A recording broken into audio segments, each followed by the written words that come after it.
오늘은 우리 삶에 정말 중요한 이야기를 나눠보려고 합니다. 나이가 들어도 계속해서 의미 있는 일을 할 수 있을까? 이런 고민 한 번쯤 해보셨을 거예요. 나이가 들면 자연스럽게 몸이 예전 같지 않고 사회적인 역할도 줄어든다고 느껴지기 때문에 내가 할 수 있는 게 무엇일까? 라는 질문이 떠오를 수 있습니다. 하지만 여러분, 나이는 숫자에 불과하다는 말, 정말 진리입니다.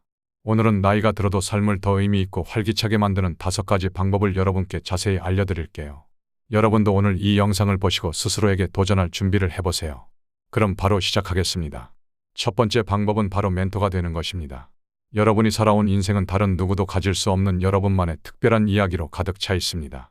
우리가 살아온 경험, 실수에서 얻은 교훈, 어려움을 극복한 노하우는 단순히 지나간 과거가 아니라 다른 사람들에게는 빛이 되고 길잡이가 될 수 있는 보물입니다. 젊은 세대는 새로운 도전 앞에서 길을 찾지 못할 때가 많습니다. 그럴 때 여러분의 이야기가 큰 도움이 될 수 있죠.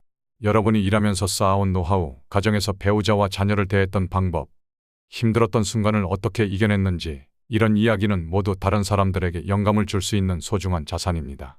예를 들어 직장 생활의 노하우나 자녀를 키운 경험, 또는 은퇴 후에 새로운 일을 시작한 경험들, 이 모든 것이 누군가에게는 등대 같은 존재가 될 수 있습니다. 지역 커뮤니티에서 멘토링 프로그램에 참여하거나 학교에서 강연을 해보는 것도 좋은 방법입니다. 예를 들어 지역 도서관에서 젊은 부모들을 위한 부모 교육 프로그램에 참여할 수도 있고, 직장에서 후배들을 대상으로 노하우를 전수하는 자리도 만들어 볼 수 있습니다. 요즘은 온라인으로도 멘토링을 할 수 있는 플랫폼이 많이 생겼어요. 자신의 경험을 글로 쓰거나 영상을 통해 공유하면 더 많은 사람들에게 다가갈 수 있겠죠. 멘토링은 단순히 다른 사람을 돕는 것을 넘어 여러분 스스로에게도 큰 성취감을 줄 수 있습니다. 누군가가 여러분 덕분에 더 나은 결정을 내리거나 도전을 두려워하지 않게 되었다는 이야기를 들을 때 그 뿌듯함은 말로 표현할 수 없을 겁니다. 두 번째 방법은 배우고 성장하는 자세를 유지하는 것입니다. 여러분, 사람은 배우는 순간 가장 빛난다는 말이 있어요. 나이는 절대 배움의 장애물이 되지 않습니다. 오히려 나이가 들수록 새로운 지식을 흡수하고 새로운 기술을 익히는 것은 내 건강에도 아주 좋은 영향을 미칩니다. 예를 들어 새로운 언어를 배우거나 악기를 연주하는 것에 도전해보세요. 언어를 배운다고 해서 반드시 유창하게 말해야 하는 것은 아닙니다. 단순히 새로운 단어를 익히고 짧은 문장을 연습하는 것만으로도 뇌의 활력이 크게 증가할 수 있습니다. 악기도 마찬가지예요. 간단한 멜로디를 연주하면서 손가락을 움직이는 것만으로도 뇌와 신체를 동시에 자극할 수 있죠.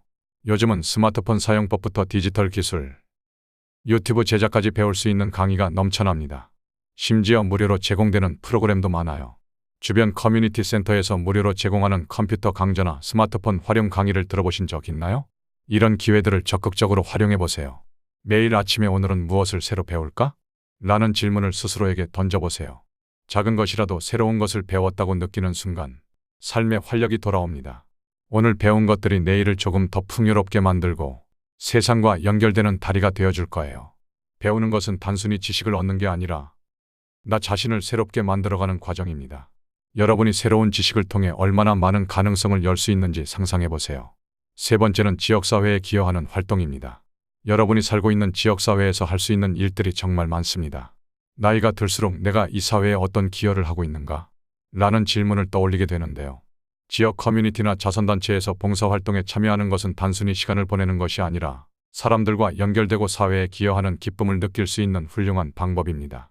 예를 들어 공원 청소 봉사, 독거 어르신 안부 확인, 지역 도서관에서의 자원봉사 같은 활동이 있죠. 이뿐만 아니라 지역사회에서 아이들에게 책을 읽어주는 자원봉사 프로그램도 있습니다. 봉사를 하다 보면 여러분이 주는 것보다 훨씬 더 많은 것을 얻게 될 겁니다. 여러분의 작은 행동 하나가 누군가에게는 엄청난 힘이 될 수 있습니다. 봉사활동을 하며 만나는 사람들은 여러분의 삶에 새로운 에너지를 더해줄 수 있습니다. 여러분이 준 작은 도움 하나가 누군가에게는 큰 희망이 될 수 있다는 사실, 정말 놀랍지 않나요? 함께 웃고 함께 일하며 느끼는 유대감은 나이가 들어도 우리 삶을 따뜻하게 만들어주는 힘이 됩니다. 네 번째는 창작 활동에 도전하는 것입니다. 우리 모두에게는 자신만의 이야기가 있습니다.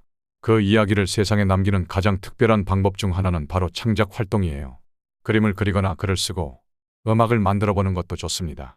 창작은 반드시 거창한 결과물이 나와야 하는 것은 아닙니다. 단순히 일기처럼 내 생각과 감정을 글로 적는 것만으로도 창작이 될 수 있어요. 내가 만든 작품이 누군가에게 영감을 줄 수 있다는 사실을 아는 순간 창작의 기쁨은 배가 됩니다. 예를 들어 여행에서 겪은 특별한 이야기를 글로 써서 책으로 출판한다거나 직접 찍은 사진으로 전시회를 열 수도 있어요.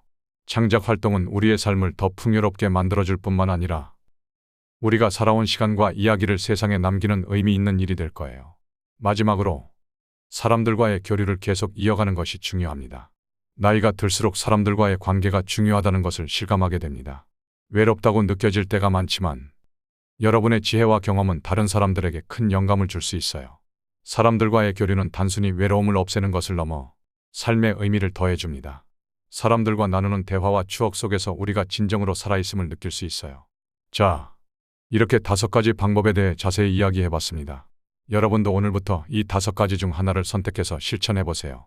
나이는 더 깊은 의미를 찾을 기회일 뿐입니다. 감사합니다.